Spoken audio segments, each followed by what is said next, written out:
അസ്സലാമു അലൈക്കും വറഹ്മത്തുള്ളാഹി വബറകാതുഹു. ബഹുമാനപ്പെട്ട അധ്യാപകരെ, എന്റെ പ്രിയപ്പെട്ട കൂട്ടുകാരെ, ഇന്ന് ഞാൻ നിങ്ങളുടെ മുന്നിൽ സംസാരിക്കാൻ പോകുന്നത് നമ്മുടെ ജീവിതത്തെ പ്രകാശപൂരിതമാക്കുന്ന ഒരു വലിയ സത്യത്തെ കുറിച്ചാണ്. അള്ളാഹുവിലുള്ള വിശ്വാസത്തിന്റെ മാധുര്യം. എന്താണ് ഈ വിശ്വാസത്തിന്റെ മാധുര്യം? അത് നാക്കുകൊണ്ട് നുണയുന്ന രുചിയല്ല, മറിച്ച് നമ്മുടെ ഹൃദയം അനുഭവപ്പെടുന്ന ആത്മീയമായ ഒരു ആനന്ദമാണ്. ഇതിനെയാണ് മുഹമ്മദ് നബി സല്ലല്ലാഹു അലൈഹി വസല്ലം ഹലാവത്തുൽ ഈമാൻ എന്ന് വിശേഷിപ്പിച്ചത്. നമുക്ക് ചുറ്റും പ്രതിസന്ധികളും പ്രയാസങ്ങളും വരുമ്പോൾ എനിക്ക് തുണയായി എന്റെ അല്ലാഹു ഉണ്ട് എന്ന ചിന്ത നമ്മുടെ ഹൃദയത്തിന് സമാധാനം നൽകും. ആ സമാധാനമാണ് ഈമാനിന്റെയും മധുരം.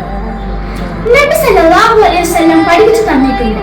3 കാര്യങ്ങൾ ഒരാളിലുണ്ടാകുമ്പോൾ ആണ് അവൻ വിശ്വാസത്തിന്റെ യഥാർത്ഥ മാധുര്യം അനുഭവപ്പെടുന്നത്. അല്ലാഹുവിനെയും അവന്റെ റസൂലിനെയും മറ്റെന്തിനേക്കാളും പ്രിയപ്പെട്ടതാകുന്നു.